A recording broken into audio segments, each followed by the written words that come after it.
Hello, hello. Is anybody out there in the darkness waiting? I hope so, because we're getting close to Halloween here, ladies and gentlemen, boys and ghouls. Welcome in, welcome in. Goldie, let's chat. Of course. Hello, hello. Tonight's the night. We're finally here. Spooky, scary story evening is upon us. I hope you're excited. Welcome in, everyone. This will be my third annual telling of scary stories around the campfire. Some frightful fables, if you will. I hope you're excited, because I am certainly excited. Also, I should probably hold on. They're not quite ready yet. My lovely, lovely guests who will be joining us very shortly. We'll have a proper introduction in a moment. But I hope everyone's been having a good weekend. It's been a lovely Saturday for me so far. I've had a lot of fun. Other than, you know, the general good vibes. Actually, no, I had a good night's sleep. That started it out pretty well. I worked out, which is great. You know, we gotta be in shape for when the ghosts show up. Otherwise, we can't run away effectively, you know? None of this phasmophobia stamina. I'm like an Iron Man. I can keep running until the cows come home. That is how we do in this chat. But again, I hope everyone's been having a good week. It's been a long time. It's been a hot minute since I've streamed. I do apologize for that. I took a little vacation. I went to go visit the family. It was great. We went to one of our favorite little seaside towns down in California. Had a good time. If you've been following me on Twitter, you probably saw some pictures from my travels. If not, you could go check. My socials are right there. Oh, that's the wrong thing. Don't ignore the Discord one. I think I killed that anyway, but I should remove that command on my stream deck. That's okay though, because I don't have a Discord. I probably won't have it. Ignore it. You know what? We're just gonna pretend it doesn't exist. But little Skasu, welcome. Welcome. Thank you for signing the guest list. I appreciate you for being here. We're going to be getting right into it real soon. A little delay, but that's okay. I wanted to point out, too, a lot of my channel point redeems are gone specifically for this stream, just to keep the atmosphere going, because a lot of them are, you know, they are very interactive, but we want to... This is a much more chill vibe. So that is what we wish to take. There are still a few in there, though, if you want to, you know, just for yourself. But without further ado, let us introduce my lovely guests, shall we? All right. Lovely guests. Would you like to introduce yourselves? Absolutely not. Oh, well, too bad. I need no introduction. Oh, actually, that's fair. Legend. No. Go ahead. You first. You first. Go. Who, me? I'm holding you at knife point. Introduce yourself. Hello. I am the ever afraid of being stabbed, Cafe Kaicho. I am a artist that busks around the internet and horror friend of horror. Or. Horror. Or. As some call it. The horror.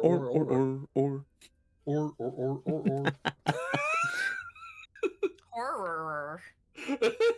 The Very nice. war. How's it going, Ray? Welcome in. Anyway, my name is May. Sleepy Panda May is the full title, but it's easier to just say May. It gets caught in your throat less.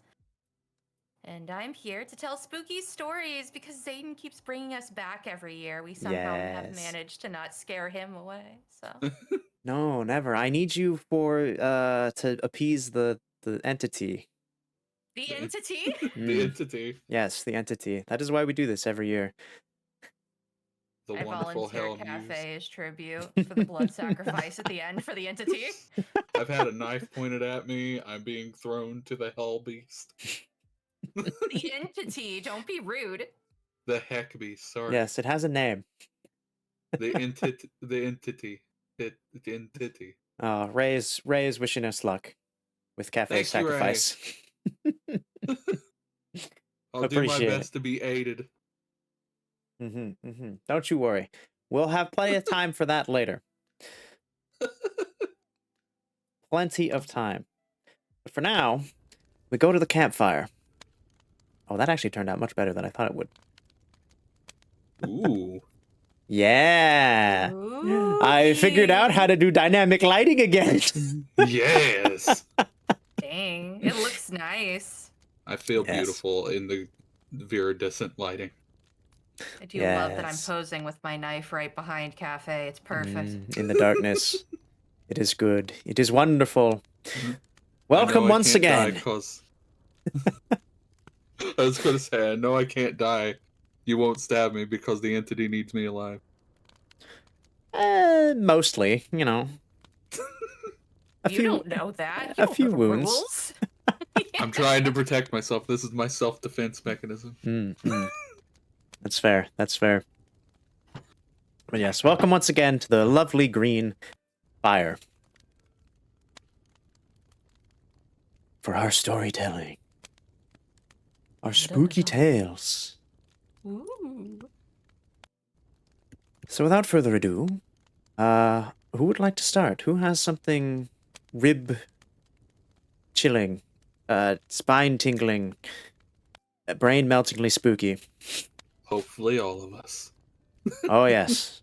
I have I I came have with some. absolutely nothing. Oh. That might not go I'm so just well. I'm just going to talk about my taxes. Ooh, all right. I'll- All right, Cafe. I How can about you start us off? Yeah, okay. I can Be sure to totally do this. state your social security number and the funky little digits on the back of your credit card, as they Three. need those for all filing of taxes. Right, 33756. Anyway, all right. This story is called "The Phone Booth." Chat, also, let me know if audio There levels are were good.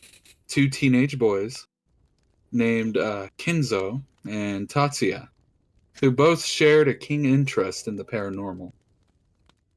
Whenever they met, they would always have a new scary ghost story or spooky urban legend to share with each other.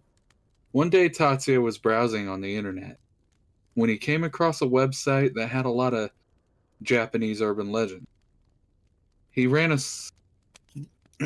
he read a story about a certain suspension bridge that was located close to his home.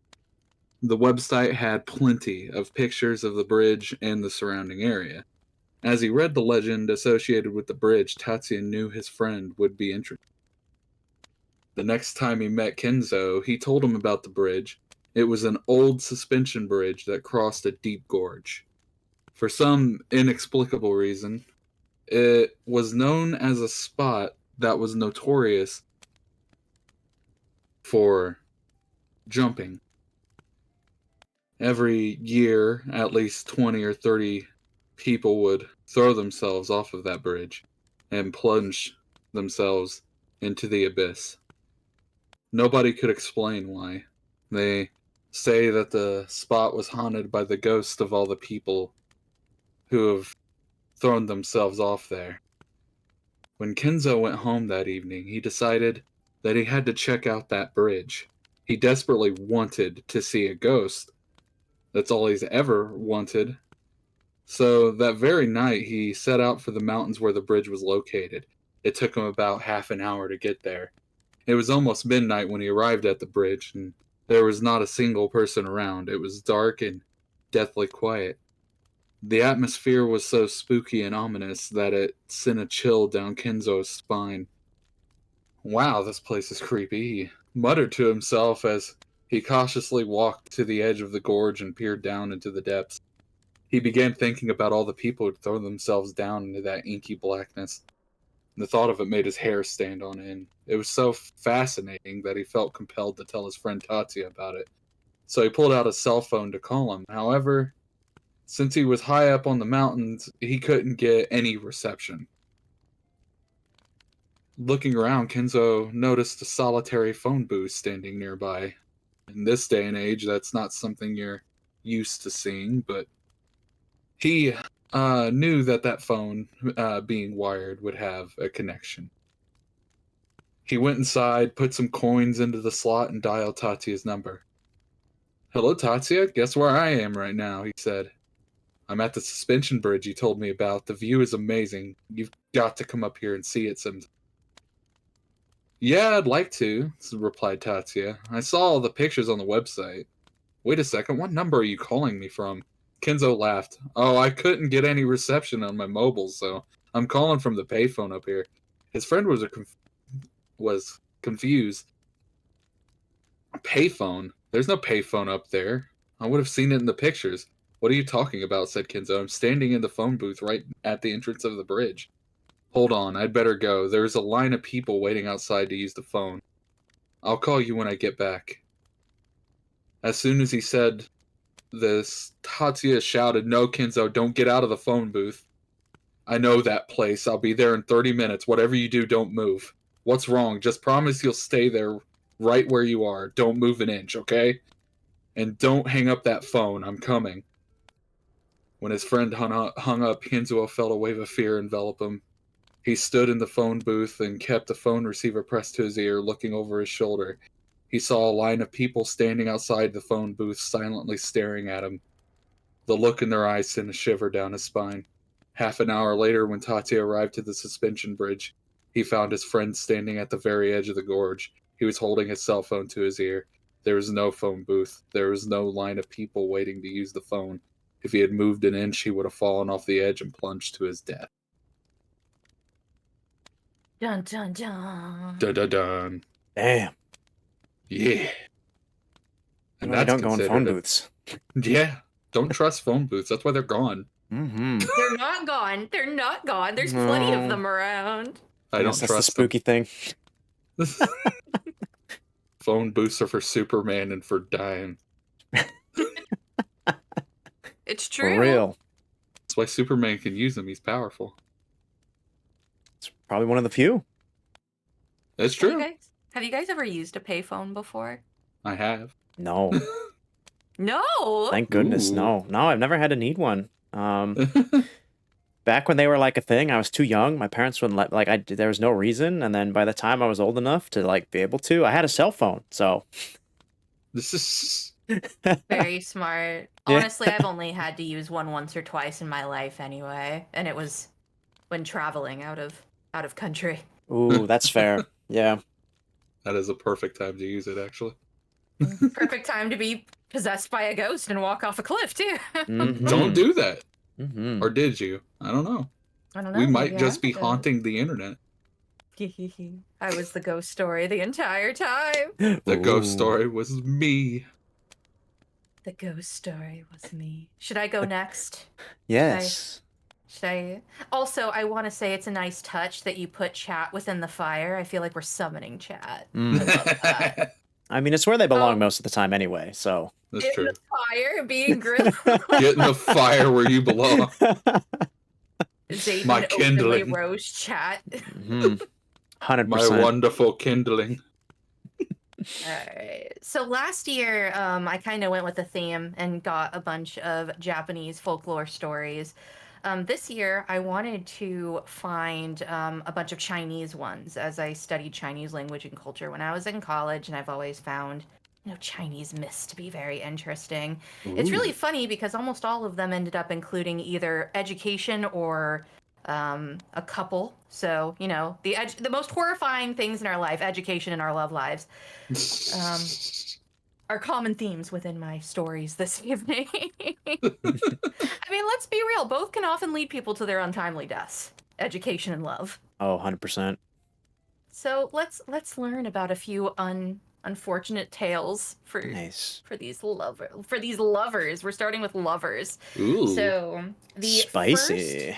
Oh Spicy. yeah, we I think actually 3 out of the 4 stories I have tonight deal with couples, and then the last one is a child. So, love and children always the Perfect. worst things to have in your life. Perfect. Don't trust your heart or your brain. It's true. We're gonna start at Lotus Pond. All right. Lotus Pond. Low. So, there once was a young couple who were madly in love because, of course, they were. Like many young lovers in their prime, these two had made plans to run away together and start a new life in a new city. Hand in hand, hearts beating wildly, they'd take on the world together. They just needed the right moment.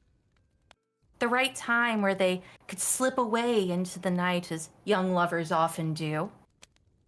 Once they were free from their friends, family, and obligations, they could finally get married and settle into the happiness they'd always wanted. They arranged to meet at midnight beside a pond known as Lotus Pond, a nice little local landmark where they could very easily find each other and slip away.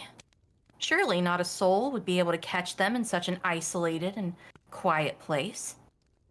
So, not wanting to be too eager, as us girls can be, she didn't want to show up early, but the girl did show up right on time, right beside the pond, and began to wait for her would-be traveling partner and love of her life. She waited and waited and waited, but he never showed up. Panic and anxiety had started to set in. What could have happened to him? Surely he wouldn't have just left her there. What could be keeping him then? The meeting time had long since passed, but her boyfriend was nowhere to be seen. You gotta remember, this poor girl's standing out near a lake a pond in the middle of the night. Finally, crestfallen and confused, the girl made the decision to retreat back to her dorm. Curiously, though, as she was making her way back, she could have sworn she heard the voice of her boyfriend, only slightly in the distance. Curious, she followed the sound, only to have her heart numbly sink from her chest to her feet. She saw her boyfriend, only slightly off in the distance, with another female classmate, not seeming to have a care in the world. Furious, distraught, and with tears in her eyes, the girl found her feet carrying her back to the waterside where her new life was supposed to have begun. And instead, her misery and hatred consumed her, and she sank willingly into its depths, committing suicide on the spot. Sometime later, another love-struck young couple agreed to meet late at night at the edge of that fateful Lotus Pond. The boy, a little too eager, showed up early, arriving to the place. Sorry, I lost my place. Arriving early. Because he arrived early, though, he got real bored real quick. So while bored and waiting, he found himself drawn to the water's edge. He began to pace the length of the pond, back and forth, always somehow with his shoes barely tracing the water's edge. And suddenly, he heard a faint female voice behind him saying, "I asked you to meet me at midnight, didn't I?" The boy, confused and assuming his own girlfriend had perhaps finally arrived, answered, "No." All of a sudden, 2 pale white hands emerged from the water and dragged him into the pond. He was drowned to death before he even knew what was happening. Ever since then, at the university, there's an unwritten rule. If you go to Lotus Pond at midnight, which why would you? But if you so are urged to, go to Lotus Pond at midnight and you encounter a young woman, don't answer her questions. Don't even look at her. Otherwise, your life will be washed away in an instant. Dun, dun, dun. Ugh. The first telemarketer. Oh my god. Answer no questions, ye mortal. Truly This is why terrifying. you don't stand up your girlfriends. Just don't do it. Don't turn do into it. vengeful spirits. Mm-mm. You don't want to do this. I mean, there's a reason the phrase "hell hath no fury like a woman scorned." True. It's scary. So we got a haunted phone booth, a haunted pond. What's next? Well, I think, following up your pond, we're gonna go a little deeper. A little tale involving some deep sea diving, I think. Oh no. Yes. Ooh, Everyone's yeah. favorite thing to do. Go in the Mhm. ocean where you can't see the bottom. Yeah. Being My in favorite. that endless void, it would seem. I think that if you gave me the choice to either safely be in the woods in the middle, or sorry, unsafely be in the woods in the middle of the night that is being currently ravaged by bears, or be put in a safe submarine under the water's edge, I would literally just stay in the forest. You could not pay me to go into the depths of the ocean. Oh, well, good. I have a story about a forest later, so it's perfect. Okay, wonderful. We're covering all landforms today. Exactly. So without further Natural. ado, Yes. the story aptly named Dead Space, Ooh, Like the video game. like the video game. just like the video game. So a couple of years ago, I unexpectedly came into some money in a depressing way.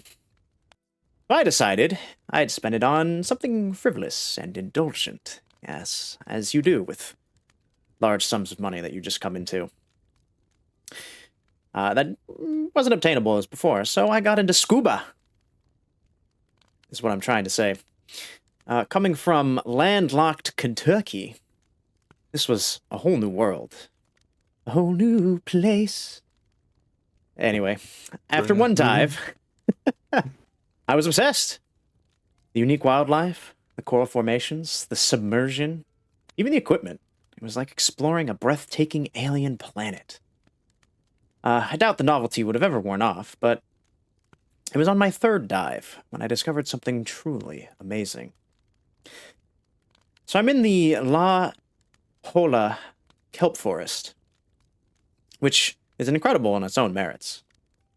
And as much as I want to stay in the moment on my dive, I already wearing out my new waterproof camera, snapping the sharks and rays and 100-foot kelp twisting and swinging like oceanic entrails. I'm leveling the viewfinder as this beautiful moray eel ribboning along the kelp when the window goes dark. I shake the camera like that's going to do anything before I realize it's a shadow moving through the water. I look up, expecting to see a sea lion or maybe a whale who's lost its way, but there's nothing. Nothing casting this 15-foot shadow that's darkening the stalks like a reverse spotlight. It's not fast, but it's definitely moving. Away from me. So I snap a photo while I have a chance, even though I know it's probably not going to turn out. By the time I get my partner's attention, Carmen, the shadow's almost out of sight. I point at it like I've just discovered the lost Santa Maria. But it's too late. Carmen says later it's probably just a ray or something like that, and I resolve to get a more experienced buddy next time. It takes several next times, but I burn through a considerable chunk of funds to find it again. At some sea caves. I've gotten better at navigating currents by now, and I can almost keep pace with it, but I am using too much oxygen and tiring myself out. So I find a rough rock to hold on to and make sure my buddy, Max, is still in sight. Regulate my breathing, and I wait. After a few minutes, the shadow starts drifting toward me. It seems slower than when I was chasing it, but maybe I'm just getting impatient. As it gets closer, I make out more of the texture. It doesn't look like a shadow underwater that shadows normally look like. Rippling with the waves, refracting light. It seems more solid. It's got more mass. It doesn't change when it slides over the rocks or the sand or the seaweed. It's moving so slowly now, and I almost can't bring myself to stay still. The dark pool finally halts a few feet from me. Its edge, strangely crisp, not shifting with the movement of the ocean. I peer up through the water. I forgot to turn that off. Hi, Raiders. Welcome in. Oh no! Hello. I was gonna say, you Welcome forgot in. to turn off what in the sub? What happened? Hello, you've caught me in the middle of a spooky, scary ocean story. We are spooky and scary skeletons. So give me a few more minutes here. Oh, where was I? Ah, yes.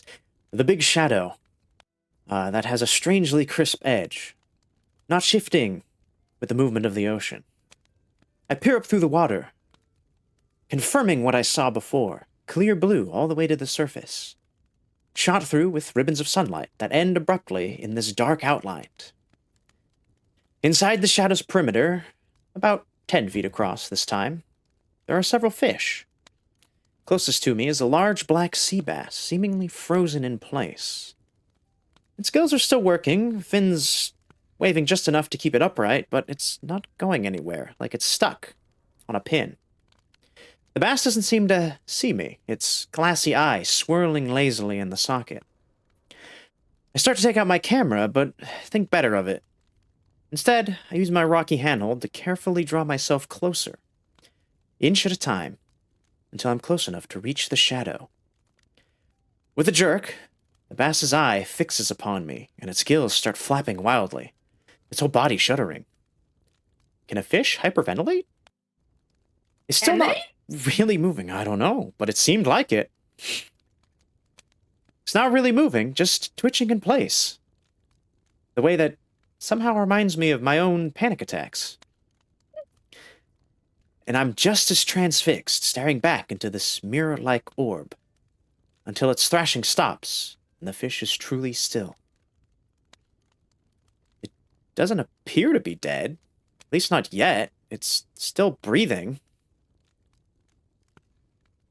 I hesitate for a second, and then think, yeah, I'm gonna touch it. Because what, after all, is the worst that could happen? It's not something you should ever say to yourself while scuba diving, by the way. But keep in mind, still an amateur. Before I can start utilizing the scientific method, however, Max is flagging me down. He had an equipment malfunction and needs to surface. I flail my arms, gesturing at the bass in the shadow like some sort of deranged aquatic Vanna White, but turns out there's no real hand signal for this kind of situation. Max is already on his way up, and I reluctantly follow, cursing the buddy system, and the fact that I'll never afford enough dives and experience to go solo. As I ascend, the shadow drifts away, in another direction, and the space it leaves behind is empty. I try to stop myself from wishing Max would get the bends.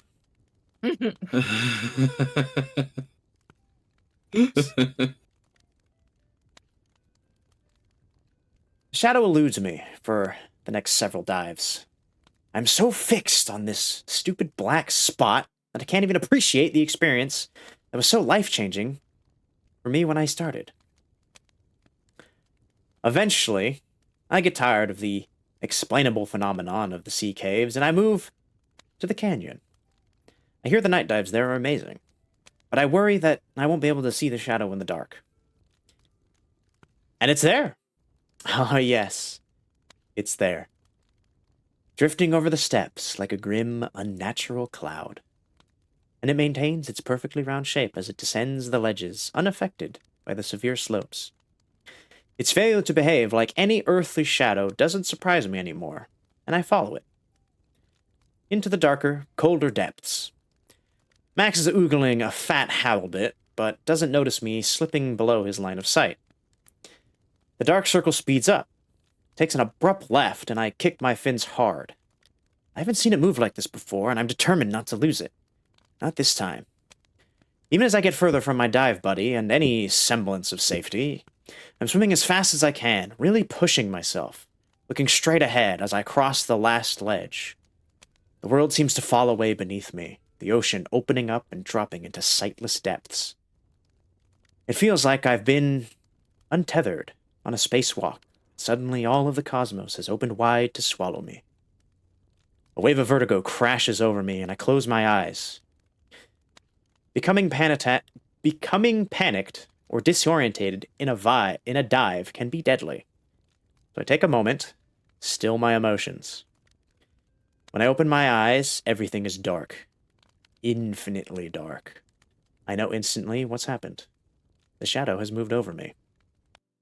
The first thing I notice is the cold. It shouldn't be this cold. Not in Southern California, but the chill has snuck into my wetsuit and sent me shivering. I try to keep my breath even, but each lungful is harder than the last. There's nothing around me. Absolutely nothing. Like I'm drowning in pitch black pupil of some unfathomable sea monster's eye. If I could just make a 180 and start swimming, I think I could eventually reach the shore, but I don't know which way is up anymore. God, why is it so hard to breathe? The pressure! I try to check my wrist, but either my diving computer's light isn't working or the shadow has smothered it. Dead space. Dead space all around me. Dead space in my airways. All the safety videos I had watched told me exactly how this ends. The blood pounds in my temples, my limbs thrash out of control. Every labored breath is full of needles. More CO2 than air. My mask presses hard in my cheekbones. The shadow crushes me. The burn of oxygen deprivation seeps through my veins. As though a fog of my mind, I meet the glossy, listing eye of a fish that doesn't know it's dead. Completely drained, I hang limp in the water. The blackness all around seeps into me, covering everything, hushing my thoughts. Too weak to make another futile breath. My next memory, I'm on the shore. Everything I said about Max, he saved my life. Managed to ascend while pulling me along without injuring either of us. Didn't believe my story, but who would? Of course. Sold my diving gear after that. Kinda lost its magic, you know? Sometimes when I'm at the beach, I see a dark spot way out in the water. I always hope it's something harmless, like a shark. But you never know. I love it. Shout out to Max. I hope he didn't get the bends. You know what, Max? I'm glad you didn't get the bends. Max was the true savior of the story, for sure. What happened to the black bass, though? What happened to the black bass? I can only assume things, but probably nothing good. Black Bass is having a terrible Sunday. Black bass, a real one, took the fall for you. Black Bass walked so we could run. Away from the depths of the ocean. True, true. No, thank you. Yes. I am, I do not want to go Also- to that area of the ocean anytime soon. Thanks again, Tessa. Love you. Have a good sleep. Would you guys ever do that deep sea diving? I No. would love to. I would love to, honestly, yes. The best that I've done is there was one time when I went to Hawaii.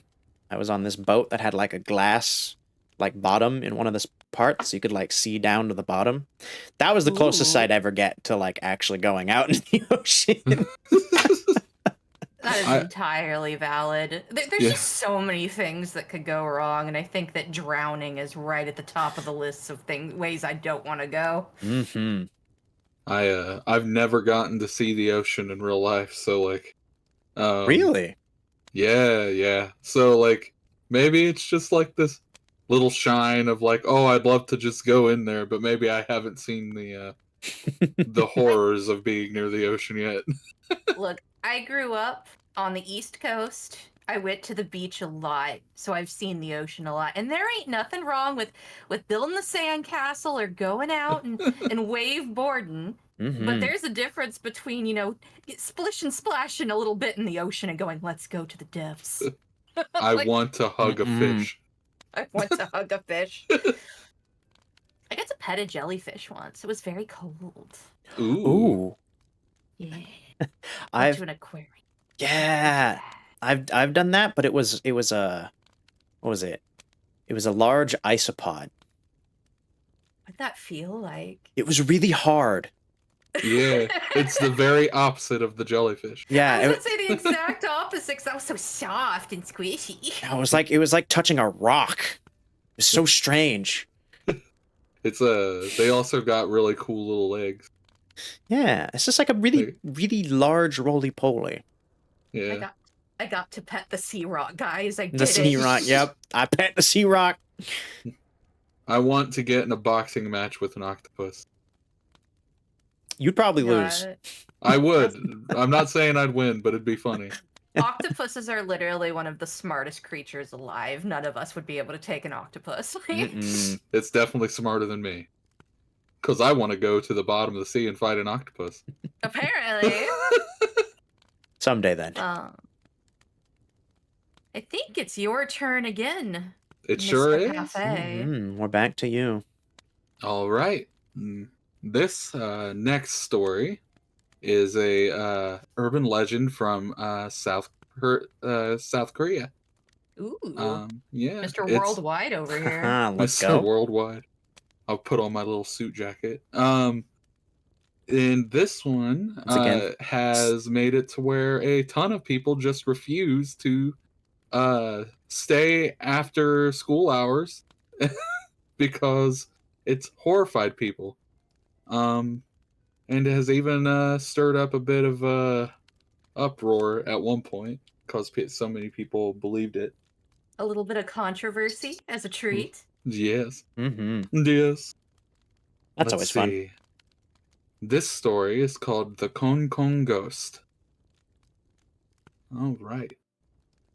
The story of the Kong Kong Ghost follows the second best student in school, which isn't bad, but of course, if you're the second best student and you're really trying for that first spot, there's a lot of frustration.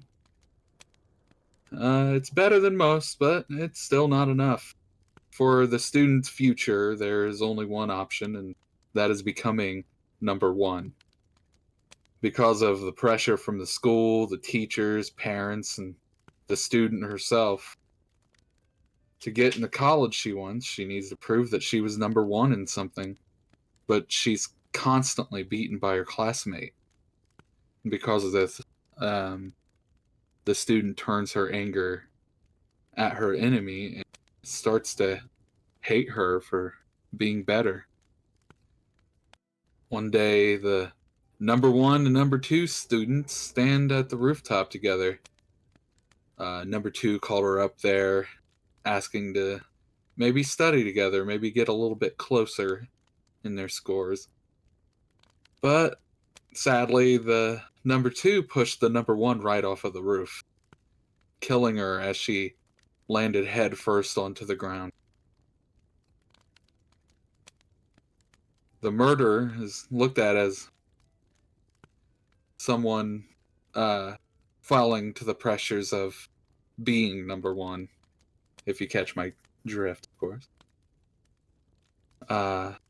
The pressure of being number one is pretty heavy, and for a while it looks like the new number one just got away with it completely scot-free. But strange sounds are heard throughout the school.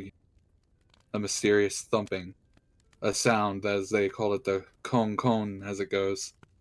It's said that the sound of the murdered student walking the hallways, jumping on her head to move forward, looking for her killer. Always stuck in that last moment of life. It's said that the new number one student sat to the late hours in the classroom to study one night when she heard it herself. Cone, cone, it sounded from the hallway. And the door to another classroom opened further down the hall.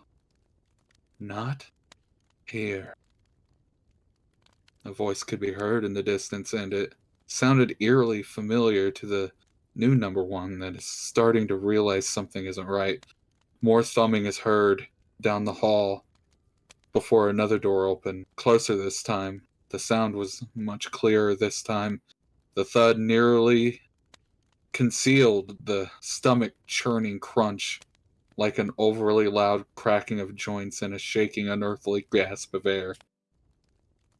Not here. The student is now panicking and afraid because she now recognized that voice. She didn't know what to do, but she hides herself under her desk and hopes that the thumping sound will just pass her classroom and leave her alone. Cone, cone, cone, cone. And the door opens. Not here. The door closes and, relieved, the student crawls out from under her desk. But when she stands up, she's faced with the former classmate she pushed to her death. Upside down, bloodless, white face with eyes filled with anger. Here. There was a new number one at the school the next day. And nobody knew what happened to her. But they say that the people that stay overnight can still hear a con con down the hall. And a girl screaming. The end. The end. The end. An upside down girl killed her. And tricked her too. Not She sure here. Closes the door behind her. She did that Valorant strats. You make them think that you missed them. She wasn't number one for nothing, you know? She wasn't. Smart cookie, even as a ghost. She is. She busted that head, and then she came back. Listen, sometimes you walk on your head. It helps with the brain waves. I feel like Zayden is talking, but I can't hear him from beyond the grave. I had my mic muted on. It's okay. Okay, it's okay. Look, I saw your pretty mouth moving on your stream, but I didn't see nothing coming out. She the ghost of the stream. She used her medium abilities. Yes, thank you. Retethering me to this plane. What'd we miss? Oh, I was just saying, you know, it helps with the blood flow, the brain. It sure does. It gets all the smart blood to the brain, and all the dumb blood goes to the butt. That number one student never missed head day, you know?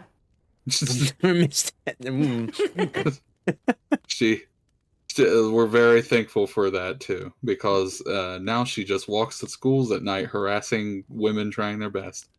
Well, we can't have that. You can't have that. No. You know what we can have? What can we have? A nice bowl of oxtail soup. You want some? Yeah. I don't know. It depends on who's offering it to me. I'll tell you. Actually, maybe we can figure it out together, because that's the mystery, isn't it? Yes. Ooh, okay. I will put into my mouth whatever is given to me. Don't do that. That is a fast way to die. Like, don't advertise that on Twitter or Twitch.tv of all places. Like, I'm just saying. Internet. If you give me a pill, I'll put it in my mouth. It is my special ability. I will do it at least once. I'm sorry. Did you see that was cyanide? Sounds fruity. I'll try it. Cyanide? That sounds like some kind of online comedy TV show. Before we get Zayden on a list, I'm going to go ahead and start reading this. Yes, please. So this next one is another Chinese. All of mine are going to be Chinese urban legends, and this one is titled accurately Oxtail Soup, and is another story about some lovers. Hey. Stories about lovers, especially tragic tales. Alrighty, so there was once a young couple who attended a certain college that shall remain nameless because I said so. They were both very hardworking, and they were both pursuing degrees in medicine as well as medical students. Because of their filled to the brim days, the couple oftentimes would miss each other on campus, rarely seeing one another in the daylight. Unfortunately, they'd all been assigned to different classes. Luckily, when it came to their dorm, they at least were assigned to the same building, albeit on separate floors. While co-ed, the university couldn't allow male and female students to share the same hallways after hours, so the girls lived on the upper floors and the boys lived on the lower floors. They had to study in their rooms until very late at night, and they were only allowed to go to each other's rooms during visiting hours. So the girl and the boy rarely got a chance to see each other, even though they were assigned the same dorm. Still, the couple managed to luck out. When the room assignments were first passed out, the lovebirds realized that the girls' dorm and window was right above the boys'. So, every night, the girl would make a cup of oxtail soup for her boyfriend. This was a way for her to show her love even as they were both toiling away at their medical studies. She would hang it out the window and lower it down to her boyfriend, whose room was directly below hers. Every time her boyfriend drank this cup of soup, he got a nice warm feeling inside. Like the couple were able to connect in their own special way and cheer each other on, you know? Probably how the girl one and girl two in the last story could have. They could have encouraged each other, dang it. Just like these two. But they were in love.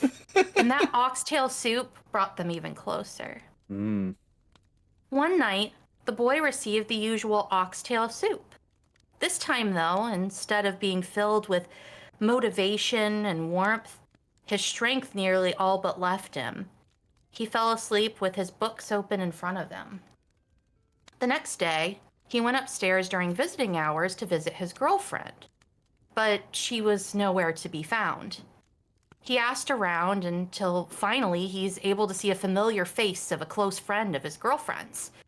If anyone would know where she was, it would be her.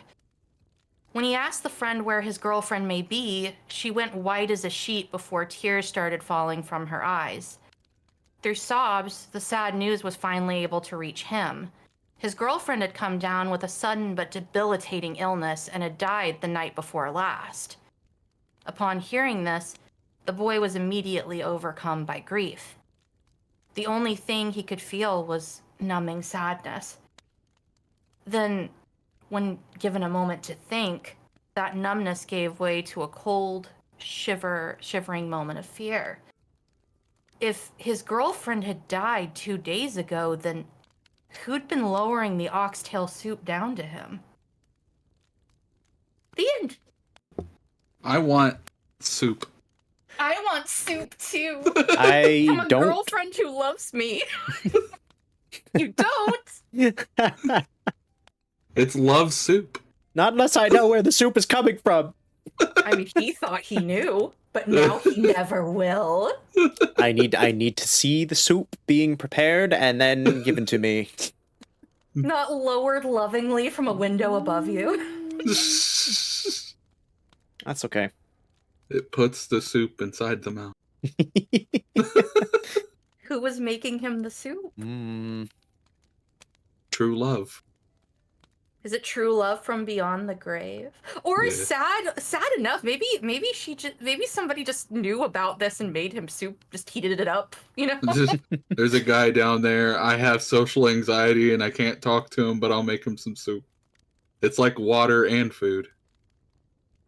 Could be. Also makes you wonder why nobody mentioned, like, a couple days earlier that his girlfriend was dead, but I guess all these med students just have too much going on. Studies. Yeah. I didn't get to bring this story to it, but it kind of reminds me. There was like this actual horror author from back in the day in China that like apparently his ghost had kept this lady alive in a crypt for 10 years by bringing her food. And I was like, that could be interesting if I could find the full story somewhere. I couldn't, but it is interesting. Nice. I guess we can call that a bite-sized horror story. Oh my god. Next time. Horror bite-size, horror fun-size. The fun-sized Butterfinger in your Halloween pail. Always so disappointing.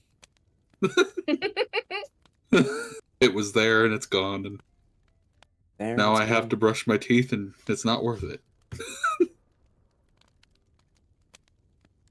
Alrighty. I'm up again, yes? Yeah. Yes, where are you taking us this time? This time, permit me if you will, I shall walk you through a dream I once had. Ooh, Ooh. nice.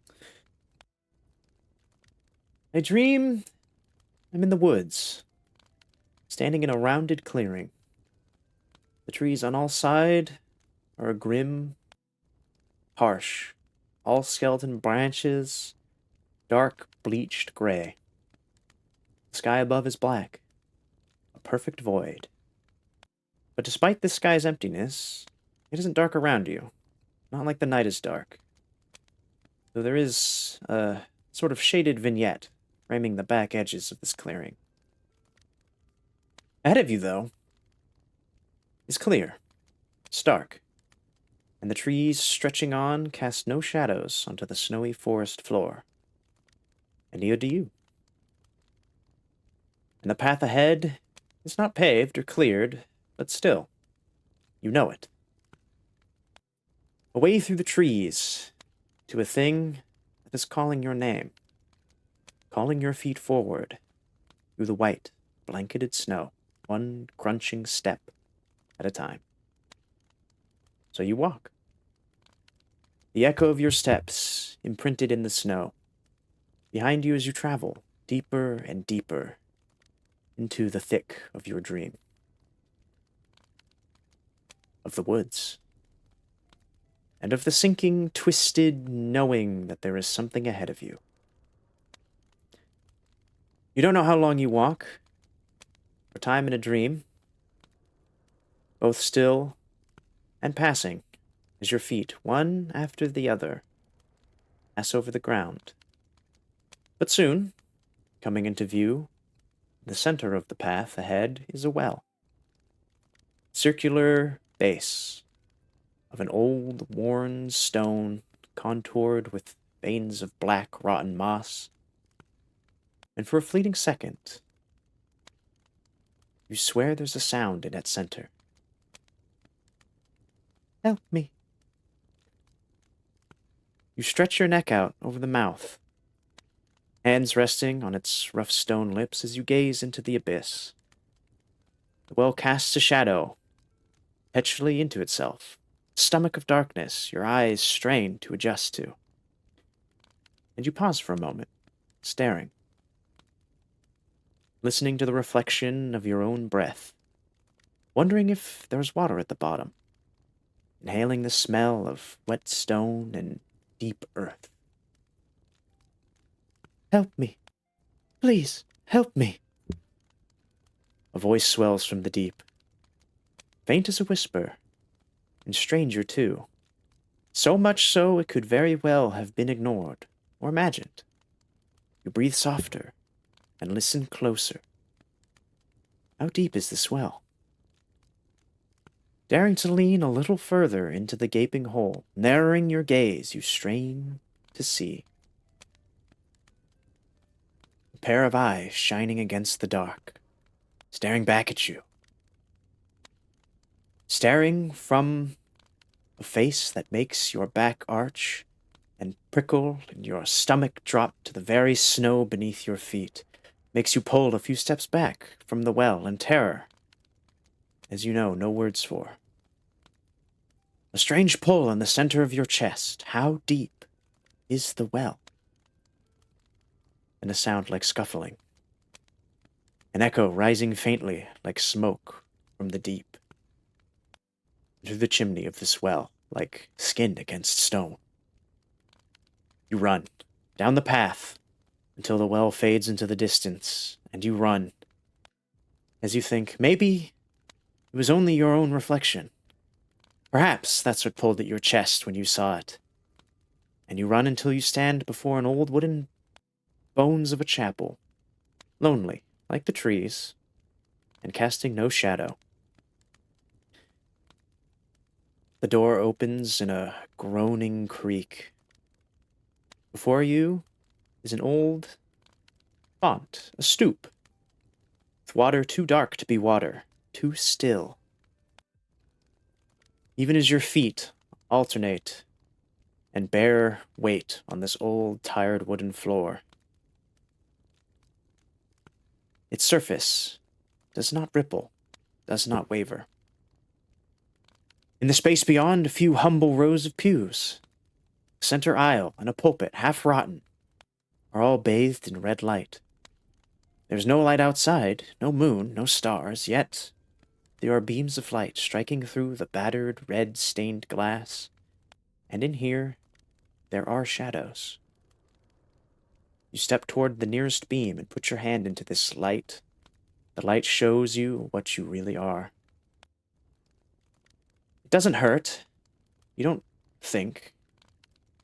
The way this light seems to pull back the skin and flesh of your fingertips, the sinew of your knuckles and palms as it eats away at the tissue knitting this part of your body together. A kind of undressing. Revelation. And as you see your hand for the bone that it is, the bone that is the color of the lumber used to build this chapel, you hear it again. Help me. The sound from somewhere below, calling to you. And in the back of this room, you find a staircase. At the bottom of these rickety wooden stairs, you find a door. Locked with a large metal chain. And behind it, the voice. Help me. But not like the one you've heard in the well. No, not strange, not multiplied, but muffled. Words dulled and muddied behind the wood, but desperation needs no words to be known. Please, help me. It cries over and over again, like a prayer, a raw-throated plea, begging you to open the door. And why shouldn't you? In spite of the way the back of your neck prickles, the way those eyes, that face at the bottom of the well flashed against your memory, why shouldn't you open this door? It's only a dream, right? Your dream. Help me. Please, help me. The pleas won't stop. The locks and chains are easily released. Rust-eaten and weathered-worn, they pull free from the old door with a few good yanks. All the while, the voice calls to you. In response, you reach your hand out and open the door. And the voice calls louder, different, changed. Layered and wretched, and so very like the voice at the bottom of the well that froze your spirit and caught your breath halfway up your throat. The one with that face. But it's too late. You've already opened it. Breath held, hands trembling, and then a sudden gaping silence in the dark. You have opened the door into an unlit room, cavernous shadows, so heavy you can't see the walls off which your footsteps bounce. The voice has disappeared, and across this room is a figure walking towards you, matching your steps on the dark earth as you approach the center. This figure is wearing your clothes, wearing your face, staring back at you, a pair of shining eyes in the dark, a reflection in some transcendent mirror that seems to hang in the air. Shadowed floor to shadowed ceiling, a great wall of shimmering something, a curtain like fluid glass, rippling and wavering, and the door slams, closed behind you. You turn around to face it, as the sound of rusted metal meeting wood resounds on the other side. You turn to face your reflection and find it smiling, before reaching a hand through the strange, shifting mirror and pulling you forward. It's cold and rushing. When you open your mouth to scream, it is filled with the rushing coldness. For a few terrible moments, your breath is gone, as is your sight, and all you know is strange, pulling, rushing darkness. Then the surface breaks. You gasp, taking in close, humid air, eyes open but straining to adjust to the new perpetual dark. You can feel you are waist deep in something wet. You reach your hand before you. The hand you had seen in the light meets slick stone walls, narrow enough you can follow the cool, rounded edge in their full circle. You look up to see a strange, brief, ringed break in the darkness. You know this. It's your dream. You know this is how far down the well goes. You call, your voice awed, a swirling, mocking echo resounding against the round, dark tomb. And for a moment of unbearable silence follows. Then above you, a scuffed echo, and a face peering down into the depths. You stare back, a pull in your chest, and you wake. But sometimes at night, when you close your eyes, you are still at the bottom of the well. Ooh, ooh, ooh, ooh. That's good. Little Timmy stuck in the well again. And that is Unwell in the somewhere well. we don't want to be. I'm not crazy. I'm just a little unwell. That was really good. I really Yeah. like that. Very atmospheric. Yeah, I like that one too. That one was like a chill, while also spooky. Spook chill, chilly, Mhm. chill. I should Well, I I guess- should mention real quick. For my stories, I have pulled them from a collaborative effort between a bunch of different audio dramas, audio podcasts that do something similar to this every Halloween, where they come together and tell spooky, scary stories. Nice. So if you like these stories and you would like to hear them with a bit more oomph, because they put some oomph into their telling of these tales. Go check them out. You can find them anywhere that podcasts are listened to. It's called 9 to Midnight. Ooh, okay. Yeah. Definitely check them out. That sounds like your cup of tea. It is. Oh yeah. I found them from the Malevolent audio drama. Malevolent's the Ooh. name. Really good. I highly recommend it. But they also host those in their like podcast list, so you can find it that way too. I'll post links and everything later. But Well, heck yeah. Heck yeah. All right. Are you ready for the third go around of the fire? Ooh. Cafe. The heat of the hellish fire, but also very calming, viridescent green. Yes, it calms you Alrighty. as it draws you in closer, closer still. Ow, my The hand bottom burned. of the well. There should be a fire at the bottom of the well. We'll find out down there is Freddy Fazbear. Oh God. Oh god, not him. What's All next right. on the docket? Tell me. Tell me. All right. Yes.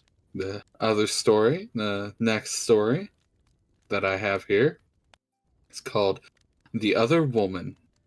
Oh no. Oh, Oh yes. boy. That was my first story. There are many other women, as it turns out. Hmm. Thought there was just one. It turns out there are many, many women. I've learned by watching shows such as Reboot, Donkey Kong Country, the cartoon. I'm going to kill you. Tell your What? story. All right, this one's called The Other Woman. There's an urban legend told around Indiana.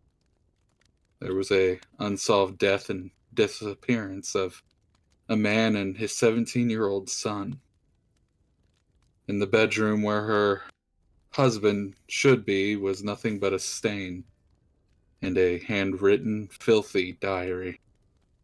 According to this grieving widow that found them, she was only able to read the last few pages before that book was forced from her hands by the authorities and was never seen again.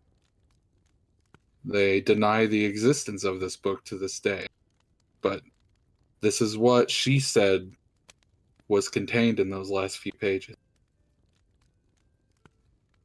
If you ever ask somebody who has been in love what it's like to wake up next to somebody that you are truly in love with, they will almost always have a familiar twinkle in their eye. It's almost addictive, which is why right now, as I open my eyes, I can't help but wrap my arms tightly around the wide chest of the man of my dreams as I lift him into my own tight grasp. I can feel myself glowing. Yes, the glow of love is overwhelming, and I know I deserve this, leaning my ear directly onto his chest. It's still night outside. I can see the light of the moon threatening to break through the curtains and interrupt our quiet night. It would certainly be a surprise to run into his wife in this state, his dutiful wife. I don't mind being his secret. I know I am his true love, and he and I will be together forever, but tonight is the night we must finally run away, together. The rush of anxiety, it washes over me like a wave. That disgusting son of his just had to come in. He just had to show up during our special moments. He was so loud, and he's so rude. I couldn't control myself. I could feel my hair stand on end, and I could feel my muscles twitching, the rush of rage and excitement. My jaws, they felt them, they unhinged. I shrieked my pleasure instinctively as I flung my head back, and all at once the silence. We are alone again, but not for long. No, they will take him from me, so we must leave. We must leave. We will leave. I'm sorry, love, for ridding you of your child, but soon, yes, so soon you will have more children. Even now, when I lean my ear to your chest, I can hear them. I can hear them. This was the only thing left at the scene, other than a few stains and the woman's son left in a state that no mother should see their child in. She swears to the existence of this book, but the police say it's the ramblings of a grieving widow. The end. Okay. I feel like I was taken in a circle. Yes. A circle around the fire, even. Ooh. A circle around the fire. But yeah, don't read people's diaries. It's rude. It's It very really rude. is. It is. Yeah. And that's why you get your head bitten off in a hallway. Honestly, Nobody wants I that. always loved keeping diaries when I was younger, because I do think that sometimes we do have thoughts in our head that it's better to get them out on paper, because it's hard to tell everybody in the world everything you think. But then Mhm. it's documented somewhere. What if someone finds your diary? Right. True. So I started been- getting scared of that kind of stuff. Also, it's like probably embarrassing for like the guy because he had like babies in his chest. Mm. That's embarrassing. You don't want to get found with that. This is why I keep all my diary thoughts in a special folder that has a lock on it. So if you want to get into it, you got to put a password in that only I know. That's right. And I keep my chest baby secret. Exactly. Exactly. Little Zay Zay. I'll name one after Zay and call him Little Zay Zay. Lil God, Zay Zay sounds like the name of a rap. it kind of does. Little Zay Zay. Oh, goodness. I kind of want art of that. Little Zay Zay. It's a little Zay Zay. Oh, Uh, goodness. Hang out in like the future. Kagi episode where they do raps in the Yeah. background. The Zay Hell Zay yeah. cipher. All right, May. Oh, it's You my bet. turn again. I forgot. Yup. Let's Well, it's get back- horrifying. Yeah, it's time to get back on the road. We're going to One Braid Road. Hey. Ooh. Oh, fun. This one is also about a couple trying to flee their current place of residence. I have a theme this year. Oh, We like have to that. run. Themes are good. Turns out running away with your significant other can oftentimes lead to disaster, apparently, according to these Chinese folklore stories. Plan out your itinerary well, folks. Maybe don't go near any ponds nor any roads. Just, Alright. just try your best not to be cursed. I think we should all agree. Abandon all cursed roads and ponds on your way to your destination. Anyway, it is said that one cold night, a girl with long braided hair and endless ambition made the decision that the best way for her to have a better life for both her and her lover was to sneak into Hong Kong from the mainland. An illegal immigrant, she boarded the train to Hong Kong hand in hand with her traveling companion and her life partner. The girl had heard talk on the streets and through her group of friends that the trains were the safest way to slip past the pesky police that often caught individuals like herself fleeing. The couple managed to make it through the station and into a pair of seats on board without a single head turned. However, the sigh of relief that the girl was about to release hung tight in her throat as she noticed a pair of uniformed individuals making their way up the aisle. One by one, she noticed the passengers ahead of her pass the police both their passports and their boarding passes, things she knew neither her nor her boyfriend had on hand. The ice-cold chill of her luck running out sent the woman into a panic. Her fight-or-flight response triggered violently to the latter. Before she could even manage another thought, her feet sent her stumbling to where she could jump off the moving train and into what she'd hoped would be freedom. As she jumped, her braid caught in the window frame. The hair, the prized braid that was a symbol of her beauty and remaining youth, was ripped off her scalp, and the skin from her face was soon to follow. The girl, barely alive and bleeding, stumbled onto what is now known as Single Braid Road, where she collapsed and died from her injuries. The day following her tragic jump from the train, the police found the girl's dead body lying in a pool of blood. The mess was cleaned, and that seemed to be the end of it, except for her poor boyfriend who'd seen everything from start to finish. Though he'd seemed traumatized at the time, he used the situation and the confusion to slip past police and continue on the train, finding a new job and never once turning back to mourn for his lost girlfriend. Perhaps due to this, the anger of being left behind, whenever a male student walks along Single Braid Road late at night, he may see a girl standing there, the only thing visible behind a long, dark braid running down her back, being the shadow she set across the floor. If one of these students is brave enough to cause the figure to turn, they'd see that she has no face, no eyes, no ears, no nose, no mouth, and then she would simply disappear into thin air. They say the girl's ghost has appeared many times since then, always on One Braid Road, but only male students can see her. The end. Oh, curse me being Sucks a man. for you guys. I'll be fine. Damn. Ugh. Men can't get away with anything. I mean, this guy got all the way to Hong Kong. His girlfriend bit the dust. That's True. true. It's probably why. To be fair, she didn't really consult him before she jumped off the train. So, like, That's what was true. he supposed to do? Like, That should be a group effort, probably.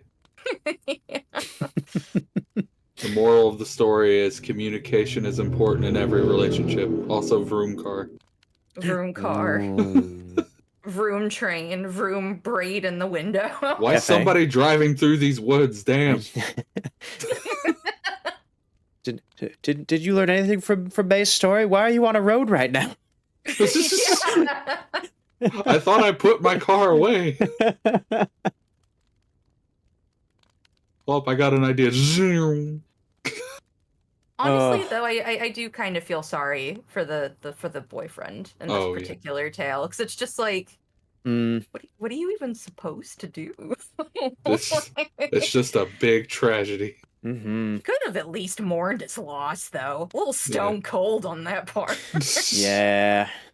You know. Lit an incense fur in, like, Hong Kong or something, my guy. Then maybe some students back home won't be experiencing, like, bad waves while they're just trying to go to class at 1 in the morning. Some Mhm. people mourn real fast. You're just like, man, that sucks anyway. So, to Hong Kong, then. Sure Hong did Kong, love her. man. Let's go. Hong Kong. It's a big I shame. hear one-room apartments are much cheaper. Oh. Ain't that the... well... I don't know, actually. Is it I kind cheaper? of keep thinking back to my first story, and I kind of wonder if the dude just, like, got the day wrong. That seems like something some of the guys I knew in college would do, like make a promise to their girlfriend, like, yeah, babe, I'll totally run away with you. Yeah, Oh wait, that dude. was tonight? 100%. Oh my god, I'm so 100%. sorry. I promised Elizabeth I'd help her with her study group, man. I'm so sorry. So bad. I'm the only person here who knows how to read history books. Everybody else knows how to smoke weed. That's college. Yep. Sure is. In college, we must share our talents. That's why you have the person who can read, and then you have the person who will play the blitzball mini game of Final Fantasy X for the weapon. And he's really good at it. I'm sorry, that So- reference is lost. I'm pretty sure it's lost on me too, but sometimes he just says something that's in the funniest way, and I just laugh anyway, as if I knew. As if I knew. That's the will of the clown inside of me. Or the Stockholm Syndrome, one or the other. That too. We're all stuck in the woods together with people We will never driving know. through 'em. Ooh, is this where we're going? Are we going to the woods next? What's the next story? I'm No, I'm we're intrigued. actually we're going a little. We're going back home for my last two stories. Ooh. Country Ooh. roads, take me home. Yes. Two To stories the that happened place. in the home. Because honestly, what's more terrifying than something happening in your own house? I sure can't wait to hear these and sleep well tonight. Please tell me more. Yes, I hope you don't have a furnace, because I used to hear voices in the furnace once, yes. Ooh. And not the, I'm hearing voices kind. No, no, no. They didn't tell me to do anything, just people having a conversation very quietly. Kind of difficult to make out. The worst part is they'd say my name sometimes. It'd get louder in the winter, like the burning of gas got them all high and happy. And in the fall, quiet in the summer. It seems like they'd only get together when the heat was on. I'd be lying in bed, a dark January night, toasty under a new layer of freshly laundered sheets, and I'd almost doze off when I'd hear whispers coming through the vents. I wouldn't move so as not to scare them off, just lie there and listen. I felt like I could understand them those nights. But when morning came around, I couldn't remember a thing they said. Most likely, I figured, I'd just imagined the whole thing. Auditory hallucinations, happens to lots of folks when they're falling asleep. And that's what I'd attribute all this to. Just my mind making things up while it's halfway to dreamland. Well, in early March, the heater went belly up. I went down to the basement to see what I could do about it. The lights don't work down there, so I had my flashlight and a screwdriver. Set the flashlight at the edge of the dryer, took out the old air filter. It was full of dust. Must have been there quite a while, I thought. But the date written on the marker on the edge reminded me I'd changed the filter back in November. Ah, well, easy fix. New filter got it in, up and running, and the voices were giddy that night, bustling with the hissing energy of a gas leak. Not 2 weeks later, though, the furnace shut down again. What could it be this time? The filter looked absolutely riddled with dust. So soon, too. I shook it a bit, just to see. Plume of fine gray billowed out and floated to the ground. Wasn't dust clogging this thing up, it was ash. The interior of the furnace looked like fine enough, if a little dusty. I couldn't see anything that might be burning in there. Took me a minute to find my keys, but I bought a new filter, put it in, went about my day. The next morning, I stumbled over the corner of my couch, on my way to the kitchen, to fix up some coffee. I stood up, moved the sofa back against the wall, and in doing so, I spotted a bit of ash near the basement door. It must have stuck to my boots during the previous day's repairs, so I swept it up, dumped it in the garbage. Things started getting peculiar when I found more the following day. I hadn't been in the basement since. There's no way I could have tracked it upstairs this time. Now, I lived alone back then. No pets either, so two rational explanations came to mind. Either the ash got blown through the vents and settled there, or someone was getting into my house at night. And one irrational thought took prominence, too. That something was alive in my furnace.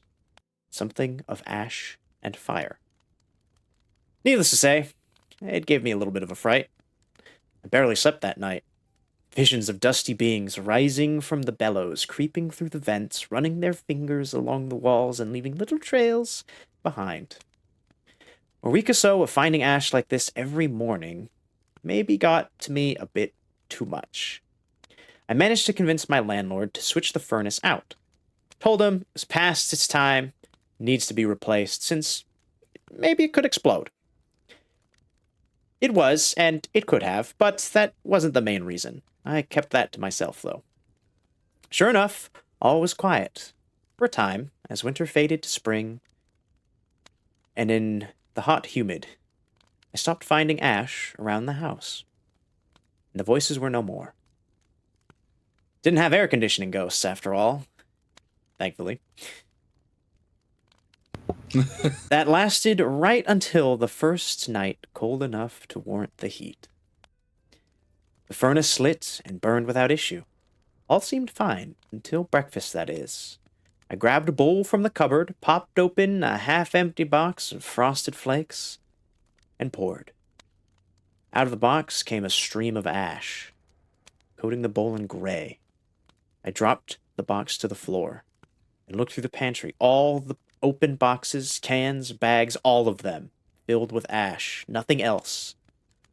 Now, any rational person might think, I got rid of where these ash spirits or pixies or whatever lived, so why is this still happening? That night, I stayed up a bit later than I otherwise might have. Around 1 a.m., I crept out of my bed, made my way downstairs to the living room. And as I passed the railing, I saw something. A person sitting in the chair in the corner, upright and alone. I darted back up the stairs, grabbed my flashlight, came running back down. When the circle of light hit the chair, the person was gone. No trace left behind but dust and ash on the cushion. I sat on the couch half the night, waiting to see if they'd come back, but nothing came. Well, by then, I'd had enough. I went and got a couple security cameras, like those nanny cams. Set them up around the living room and the kitchen. Cameras were programmed to record all night, and in the early morning, right around when the sun finally decided to show up, I scrubbed through the footage. I really wish I hadn't. At 1 a.m. again, I saw it. Something coming through the window between the panes. A long, thin tool, pointed at the tip, snaked through the gap, and flipped the lock. Then it retreated. The window slid open. The void where the glass had been sat vacant for a long minute. Then through the stillness broke 3 figures, dressed in black, from head to toe. Plain black shoes and gloves, black masks, they crouched down and waddled along the floor by the stairs. They crouch-walked around the perimeter of the room twice. 2 of the figures took the edges of the sofa and moved it. Just a little. About an inch. The third took my car keys from the hook and hid them between the cushions. Then they went low again, crawled along the hardwood floor. Slowly. They wormed on their stomachs to the basement door, with intention, almost like they were performing something. There was no urgency in their movements. As one lifted themselves up to reach the handles of the basement, the door swung inwards, and the shadows quickly shambled down the stairs. On all fours. The cameras lost sight of them there, but the mic could still pick up their noises. They were talking quietly, mumbling and whispering. I heard something sharply melodic echo up near the stairwell, like a discordant hymn of a feral god. Then there was the sound of what I assumed was a blowtorch clicking on. Something burned down there for a few sweaty minutes. Moments later, these people in black tottered up the stairs with hands full of ash. They scattered a little bit in front of the basement door, more on the couch, in the chair, and the rest they tossed around the kitchen sink. They crouched along the wall and whispered something into the vent, one that connected to the bedroom upstairs. I couldn't hear it in the video, but I already knew what it was. For the next hour, they hid. One slid under the couch, another behind the chair, and the last ducked into the closet. For a full hour, they just stayed still. I thought back on the time I caught one of them, and how the whole night I spent on the couch.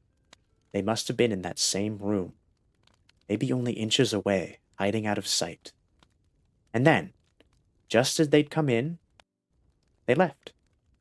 Each one crawled back out through the window that they'd slid closed and locked from the outside with the same thin, sharp instrument. And that was that. There was no logic to it. These figures coming in, hiding my keys, moving my things, scattering ash. Whatever was happening in the basement, no logic at all.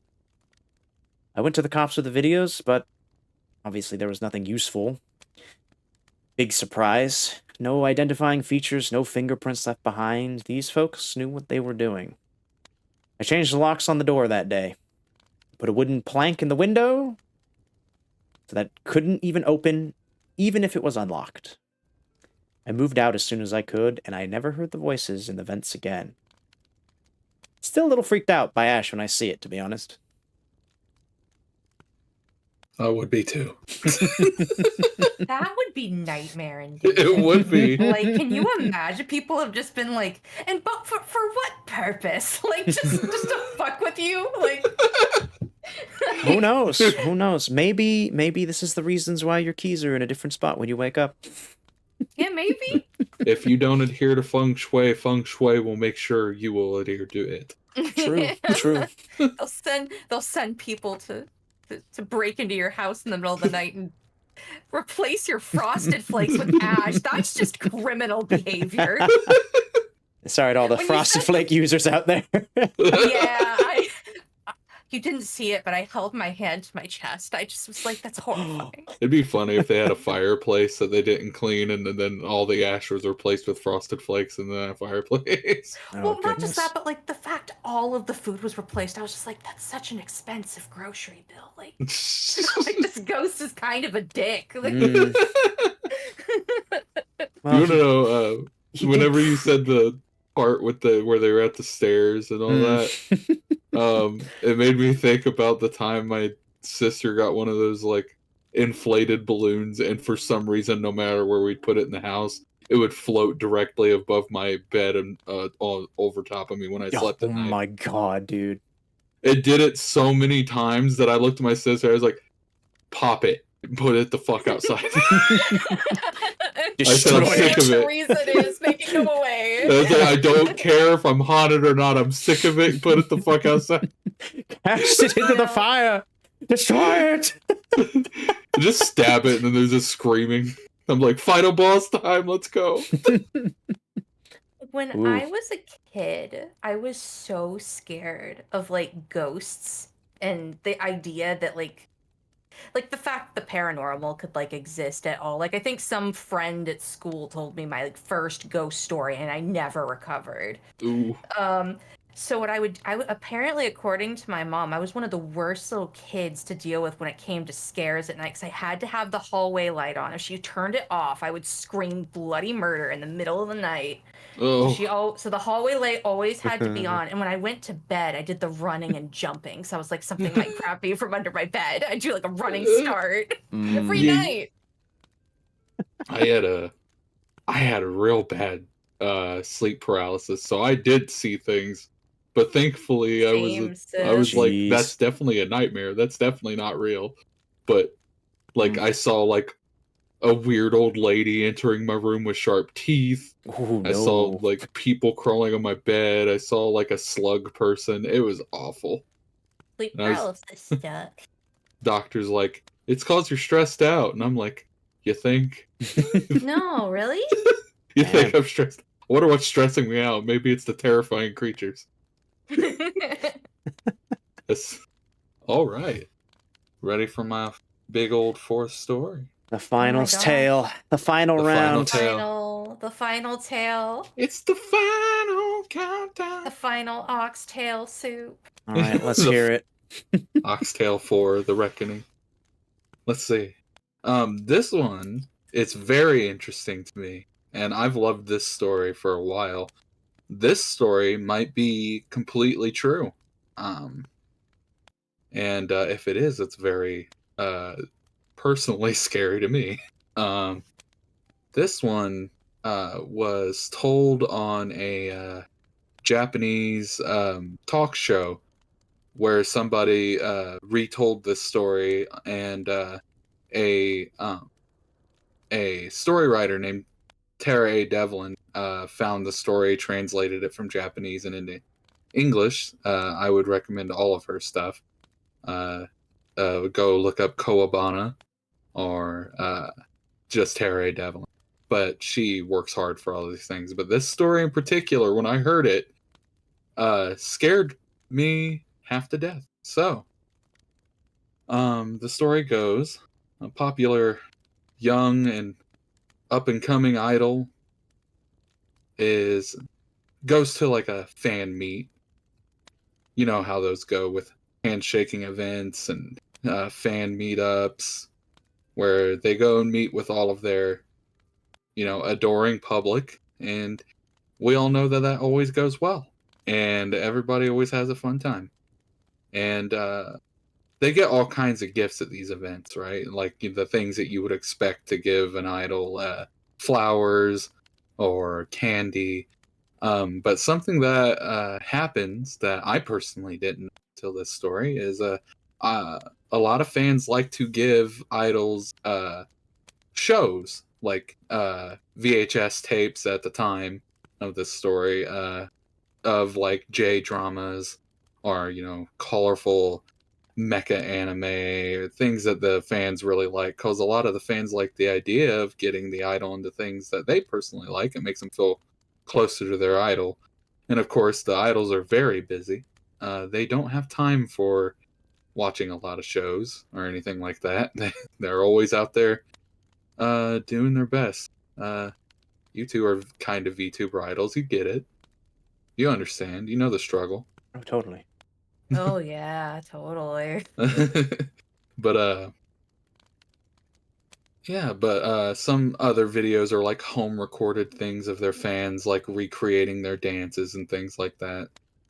And whenever an idol has a day off to themselves, usually the last thing on their mind is like sitting down and watching something. In this idol's case, she decided to just have a day where her and her close friends she's had since long before her idol days, just go and hang out at her friend's house, and they decide to just have a few drinks, let loose, have a good night hanging out, just goofing around. And her friend decides to ask, hey, we've got a few drinks in us. Why don't we check out a few of these videos you got? The best it could be is good for a laugh. Worst case scenario, we can just go do something. The idol agreed. Might as well have a good time of it. She grabs one of the home bought VHSs, home recorded, and on this it said, "With love from your biggest fan." She pops in this VHS into the VCR and, tracking old TVs. You know how they are. We all know how they are. We're all old, right? They tracked for a moment before on came a homemade video.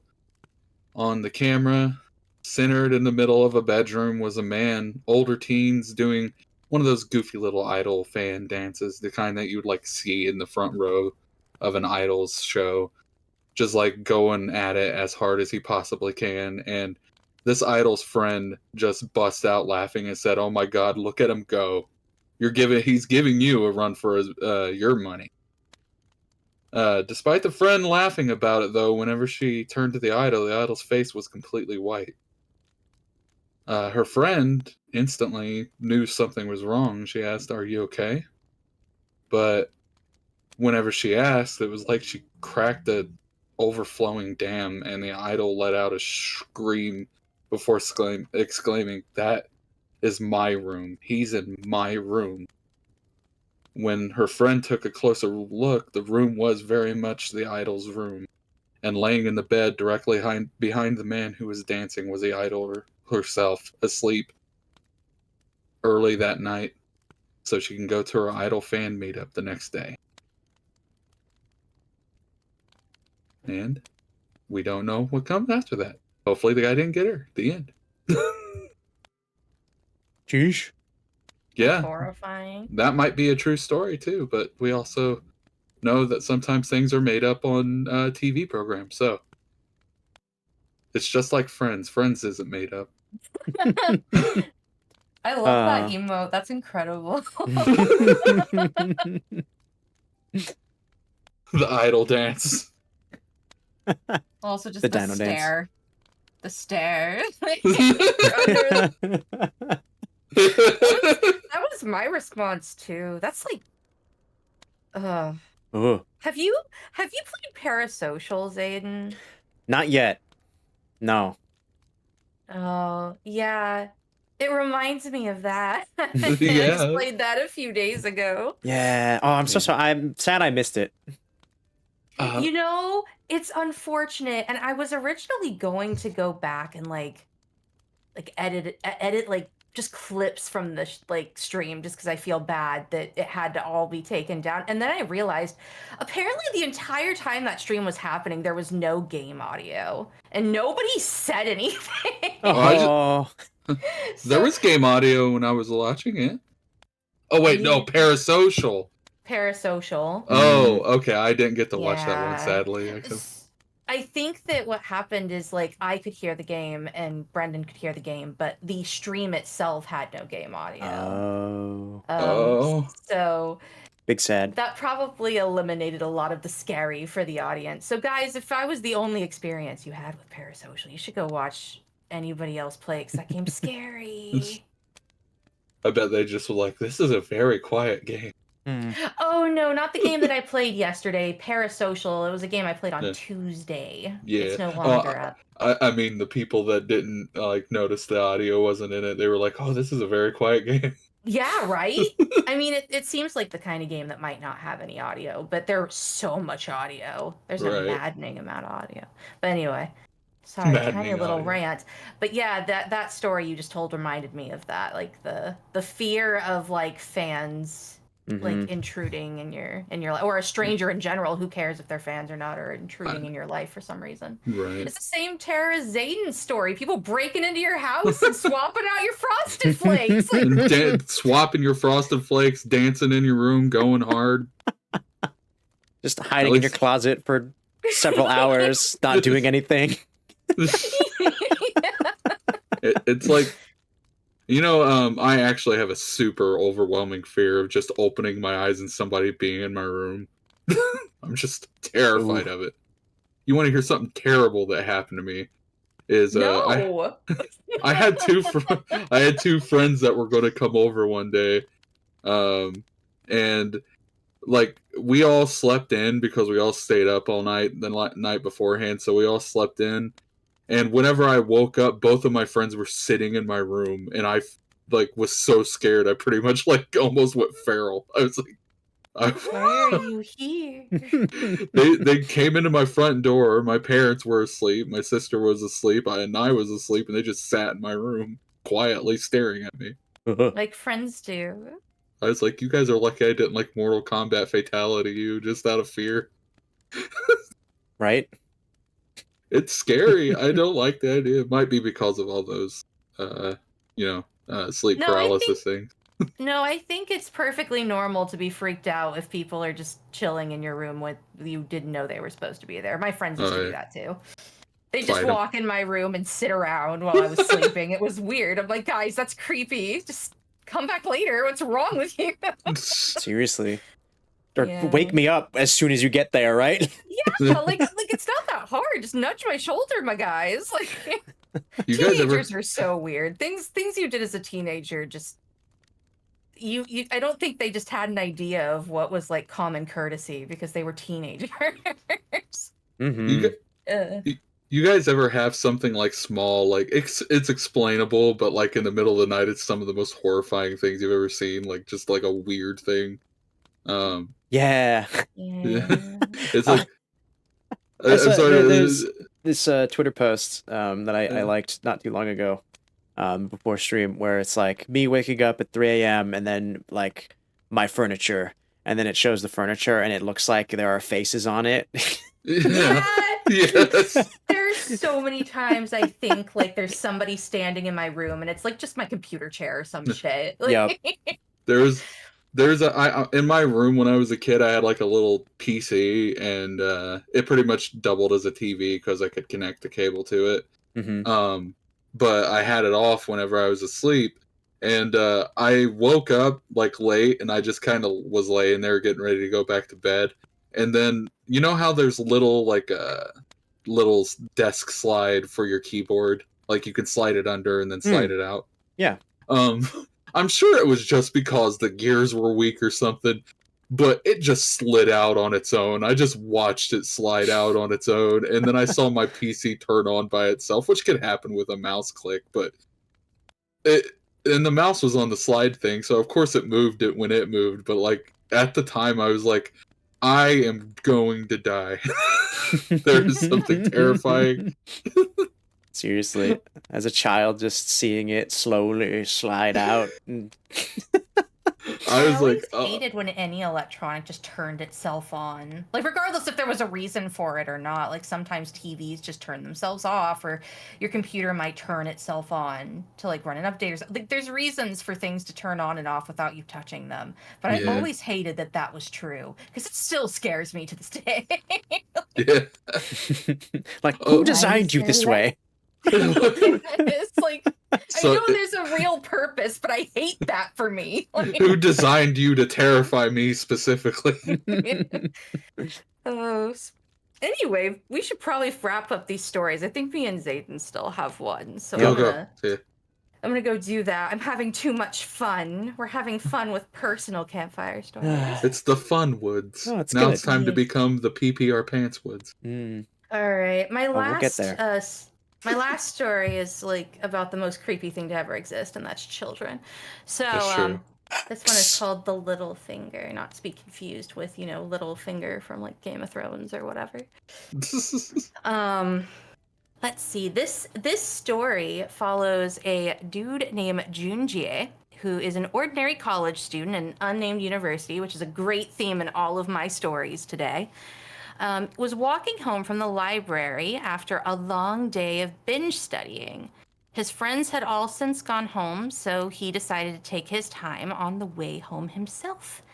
While strolling, he decided to pay a visit to a local park he frequented for some fresh air, as people who, touch grass often do. A little girl with raven black hair was playing on the swing set and caught his eye. "Hello," she said. "Hi," Junjie replied in kind, always pleased to start up a conversation. "The swings were my favorite when I was young, too." He plopped down on the swing beside her and talked for about an hour about swing set-based nonsense, The two hit it off, and an unlikely friendship seemed to blossom between the two. Junjie made a mental note to stop by the park the next day and see how the little girl was doing. And so the next day, Junjie met the girl again and played on the swing set. She was just a normal kid, small and adorable and full of stories. The girl could seemingly talk on her own for hours if he was just there to listen. Soon, it became a habit to drop by and play with the girl for a few hours every day on his way home. Over time, the little girl had almost become the little sister he'd never had. They loved each other so much that Junjie agreed to bring her chocolates for their next encounter.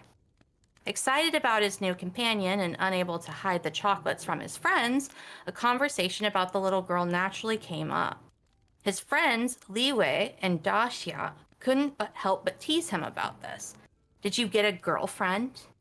Junjie turned beet red and spoke, "Actually, these are for a friend." "Oh, that's so kind of you," Daxia drooled and reached his hands out. "Not you," he said. Junjie told them all about the little girl and how she had the most beautiful jet black hair and the fairest skin, which in hindsight is a really weird way to describe a kid, but hey, that's how they got there. "Junjie," Li Wei said quietly, "that sounds a lot like our teacher's daughter." "And have you not seen the news?" "No, I like to watch more exciting shows." "Dude, she's dead. She died in a car accident." Junjie's eyes widened. "How do you know it's her?" he said defensively. "Well, there's only one way to tell," interrupted Daxia. "Her little finger broke off in the accident." So, that night he met the girl again, playing on the swing set like she always did. "Let's play together," she exclaimed. First, Junjie said, "Let me see your hands." She furrowed her brows. "No," she answered. After a long bit of persistence, she finally showed him her hands. It was horrifying. One finger had been chopped clean off, more specifically, the little finger. Junjie shivered. That girl, the girl with the jet black hair and the fairest white skin, was never seen again. Ooh. Ugh. Also, let me see your hand, weird core. Yeah. Dun, Why? dun, dun. Why kids gotta be that way? Damn kids and their missing fingers. Yeah, poor kid just wanted a friend. It's like, all right, ghost kids can't have friends. I mean, listen, we know it's a ghost now. Why can't we just hang out anyway? I mean, Yeah, hey. she probably would have liked the chocolates, dude. Like, she liked you. She told you about her swing set. Like, come on. I get that it's unnerving, but come on, there's some wholesome Right. mixed A little in there. bit. We love a little bit of wholesome in our spook. Yeah, Yeah, a she little meant wholesome no and spooky. harm. She didn't do nothing. Yeah, they're just hanging Mm-hmm. out with the homies, losing Hanging out. fingers. With the homies. Sometimes you lose your finger, and that's fine. I worked at a factory. I saw it happen 100 times. That would be spooky, though, to just be friends with, like, a neighborhood kid, and then one day it's like, oh, they're dead, actually, and then you never see them again. Like, woo! Billy, they've been dead for 20 years. Oh. Like, Oh, shit! It's like you go to their mom, like, "Hey, I'm here to hang out," and they're like, "She's been dead for 80 years. Okay, bye." I go home and stay in bed. I'm gonna go home and like not be dead. Thank you. Falls in the manhole instantly. But May, I apologize a little in advance, but I'm glad you brought it up for my final story. May hit a little home for you. Oh, The quiet corridor is my final tale. So, here goes. Although this only happened about a year ago, the full story on this one starts back to when I was much younger. A curious, yet easily scared 10-year-old child. I spent a lot of time with my cousin growing up. We were great friends and often stayed at each other's houses. Now, despite me being so easily afraid, I always enjoyed my family home, and never got any ill feelings from it. My uncles, however, well, that's a different story. I mean, don't get me wrong. My uncle was great. Kind, caring, and hilarious. Fun to be around. It was his house that made me deeply uneasy. In fact, it wasn't even his house as a whole. It was one particular place in the house. The hallway leading to the upstairs bathroom. For some bizarre reason, whoever who had built the house did so in such a way to create a long, windowless corridor to a single room at the end. Where still, no one had thought to install a light switch at the end closest to the staircase. You had to walk the whole way in the dark first, paired with the lack of natural light. It created a very uninviting atmosphere, no matter the time of day. I can still recall every step down that gloomy corridor, feeling like the fuel of my nightmares. Sometimes, my cousin, being aware of my fear, would creep down the corridor and turn the light off whilst I was in the bathroom. I never fully told him how powerful the sinking feeling I got was when I opened the door to nothing but darkness. I was always concerned that there would be something creeping in the dark, right behind me, copying my every move, so I would never quite see it. As I grew up, I realized how irrational I was, and sort of got over it, I suppose. I eventually forgot about that long corridor and the feelings it manifested. However, all that changed last year. My partner and I had recently reconnected with some friends from college. We'd been meeting over the weekend and chill out, play games, enjoy one another's company. Their house is incredibly old, hundreds of years in fact, and it's way too large. Old houses have always made me a little uncomfortable. Their long and mostly unknown history, paired with the creaking floorboards and small windows, really fuel my overactive imagination. But I'm an adult now, and I deal with this shit. Right? Wrong. One of the first times we had visited, they gave us the grand tour. Old and creepy? Sure. But pleasant enough, especially as they'd begun to modernize some of it. All that changed, though, when we were taken upstairs and shown to a long, drawn-out corridor that led, of course, to their bathroom. In an instant, a flood of fear and dread drowned my every thought, and my throat tightened. At that moment, I was 10 years old again, terrified of a gloomy corridor. My friends soon noticed my panic, and we managed to laugh it off and carry on. I was distracted all evening, though. In my fear-ridden mind, I soon resolved that I couldn't possibly use their toilet. Stupid, I know. It was just a corridor. Unfortunately, though, as I'm sure you all may know, that's never the case with these things, is it? The next time we visited, it dawned on me quite quickly that I was going to have to use the bathroom at some point. Because everyone's got to pee, right? Hmm.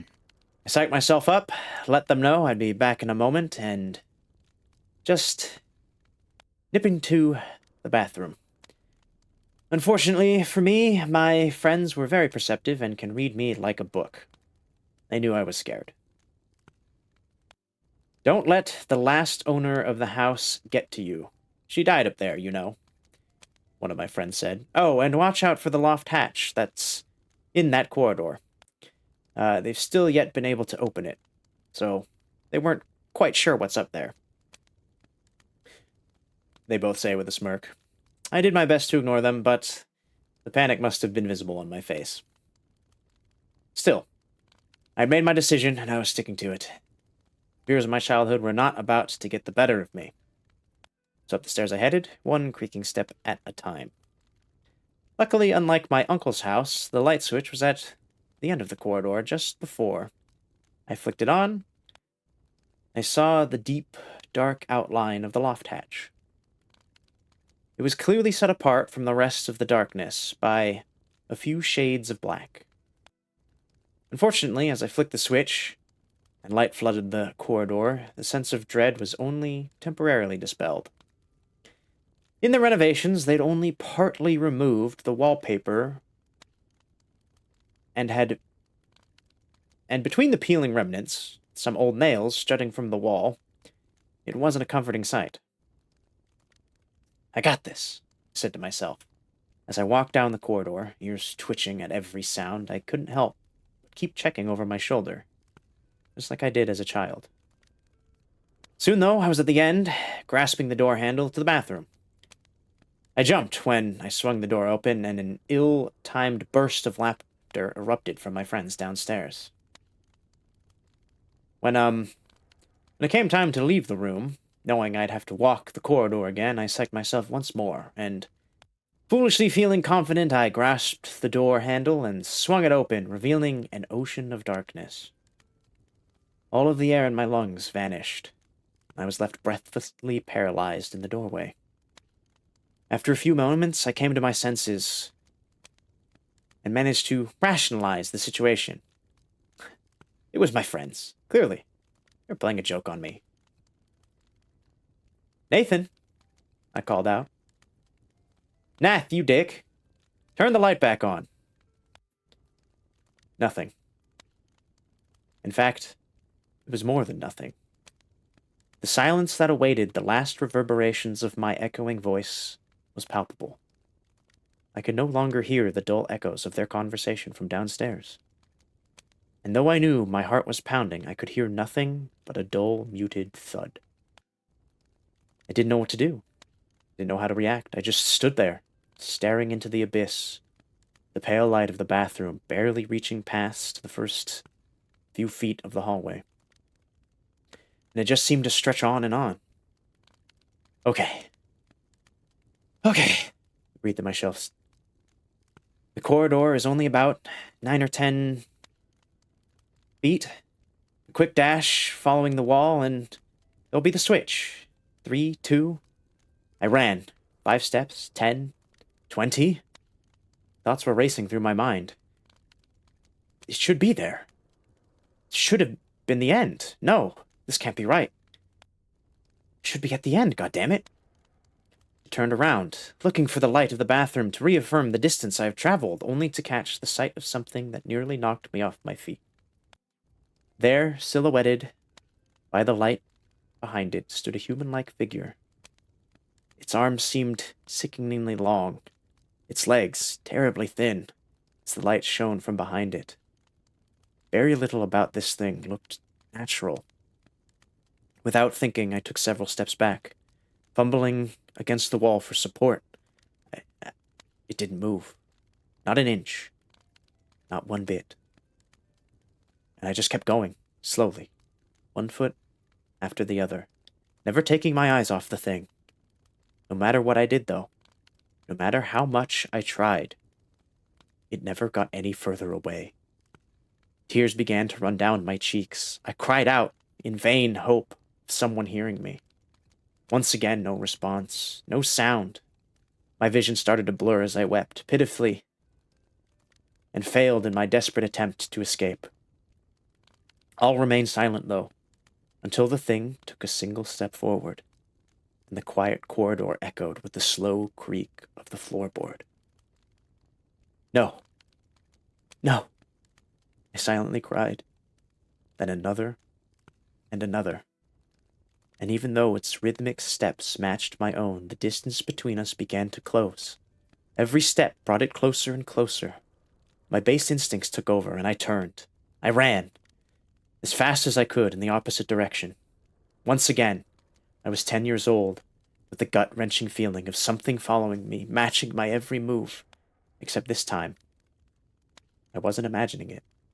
Without warning, a decrepit, bony hand gripped my shoulder, and a vile sickness rose from up my stomach, causing me to halt mid-stride. I spun around and flailed helplessly against the thing. Something sharp sliced across my wrist. Its fingernails, perhaps? With the lance of pain shooting through my arm, I let out a scream, but it was silent as the corridor. The only sound that dared to rear its head was the sickening stench of those sinewy flesh, the crunch of the dislocating bone. Then all was dark. I'm not sure whether I was unconscious, asleep, or otherwise, but when I dared to move again, I was standing alone in a corner. There were no corners in that corridor. Fumbling in the darkness around me, I felt something wooden, thick, blocks of wood, stretching diagonally from ceiling to floor. The beams of a roof? A truss? I was in the attic. I don't know how long I fumbled around up there in the pitch black, searching desperately for a way down. All the while, I swear I could feel the hideous hand upon my shoulder, mimicking me in the unknown. Eventually, I found my way down, although I felt far more like a predator mercifully releasing its pathetic prey than an actual escape. When I peered through the now open hatch, I was, of course, in that nightmare hallway. Except the light was on, and of course, I could hear the jovials of my friends downstairs once more. I climbed down and stumbled down the stairs. No one batted an eyelid when I entered the living room. Not until one of them looked at me. Then they were around me in moments, comforting me, consoling me. But about what, they had no idea. And truth be told, they still don't. You see, they said I'd only been gone a few minutes, and whenever I tried to explain to them what had happened, my mouth just opened and closed. Opened and closed. Nothing but breath escaping my throat. This is the first time I've been able to tell this story. And the only proof I have is the scar across the back of my left wrist. My friends were convinced I was caught on a loose nail jutting from the wall. But I know better. There are times when I'm alone and I can still feel the thing's hand upon my shoulder, mimicking me, matching my every move.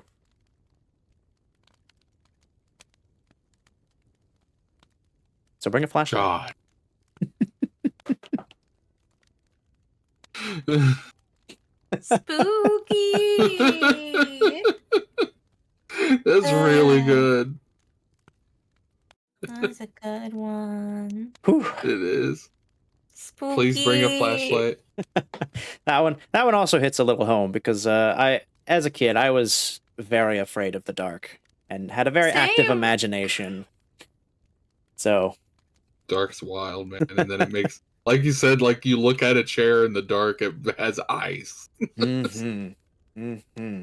And not the Pee Wee Herman type chair eyes. It's like crazy eyes. You know what Crazy freaks eyes. me out more than like things I see in my room at night? It's like sounds that I don't understand. Like if I hear a Oh, yeah. sound in the middle of the night that I do not comprehend what it is, I'll be like, "Oh no, is someone breaking into my house?" And nobody ever is. Like, but What is I that always horrible have- noise? yeah. I always have to sleep with my TV on so my paranoid brain won't wake me up every time there's a little like ting noise in the night. It's like if I don't have my TV on, the sound of my cat walking on the floor will make me like wake up instantly. Like Oh, pets are the worst for that. it's like her their little claws click clacking on my wooden floor, and I'm just like, who's breaking into my home? Somebody dies tonight, and it's not me. Oh, dear Lord. And I see it's my cat, and I go back to bed with me. Mm-hmm. Then my dog walks on the floor, and that's whenever I'm like, no, I'm dead. They tricked me. It was a horrible trick. It was a trick. A clever ruse. They were in my room dancing. Oh no. Oh. Yeah, I think the other story that really got me was the one where the people were like throwing ash around at people's houses. I hated that one. Like, not in a like I hate the story, but in a, I would hate for that to happen to me. Like, that's horrifying. It's like Yeah. getting sand in the carpet. I tried to cover a very broad stroke of fears this time around. Yes. You know, we got the ocean, we got wandering around in the forest, it's people in your house, and then wandering around in the dark. I hate being in the dark. It sucks. Well, I'm happy to like tell you one- that yeah. we're now approaching the light as we've come to an end of our frightful fables. It's true. What a fun time that was. Look Mhm. to Have the east. nightmares. I'm so excited. Yes, as it is now much deeper into the night. Yes. Look to the east, the sun is burning red. Oh, not for a long while, friend. I was about to say, don't put that kind of energy into the universe right now. But thank you guys for joining me Okay. once again.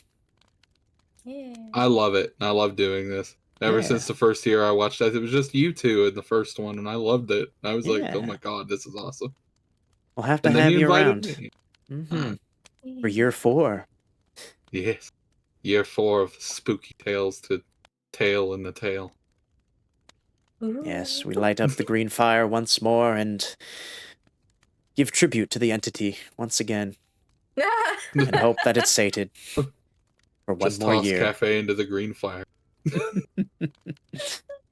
No! Only as a last resort. That's true. Have a safe Halloween, guys. You You too. guys have the happiest Halloween of all time. Yeah. Take care. Take care. Bye-bye. Bye-bye. All right. Let's head back inside. What say we? How do I get out of here? Back in. Ah, here we are. The lovely safety of my well-lit abode. Thank you again, everyone, so much for joining us this year for our Tales from the Crypts, as it were. These frightful fables, which I've finally given a title to. That is what I'm officially calling these little sessions. Our frightful fables. Year 4 actually jump scared. Yeah, thank you, you for the sub. We appreciate it. A resub even. 2 months. Let's go. Oh, yeah, it's got me worked up. I gotta go upstairs and like talk to my IRL friends. Hang out with them for a little bit. But these are always fun. I always appreciate you guys coming around and sharing your spooky tales that you've found through the internets or maybe you've created yourself. Because I believe Cafe, you wrote one yourself this year again, which is awesome. It's very cool. We love that. I might try my hand next year at writing my own. We'll see. Hopefully next October isn't as busy. I had a really busy October this year with family things and just in general stuff. Just stuff happening. I don't know why. Suddenly dawned on me just like, oh my god, so much is happening this October. What? Ugh. I think we will just leave tonight off as we are. No raiding into somebody. Really let the spooky, scary stories sink in, Leave you to your imaginations and thoughts, because honestly, what's more terrifying than being left alone with our own thoughts?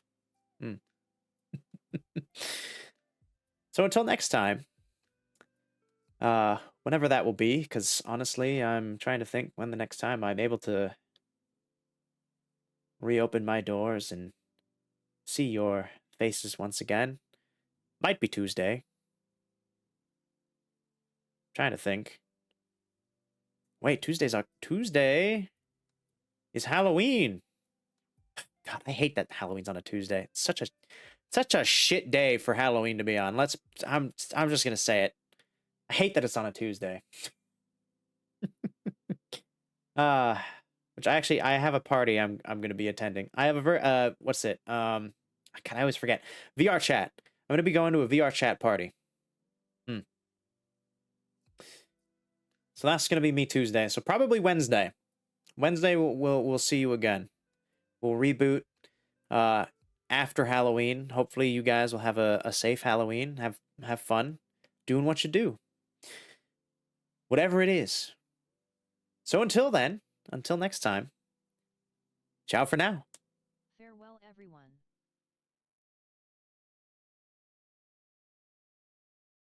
As I turn up my spooky ambient music.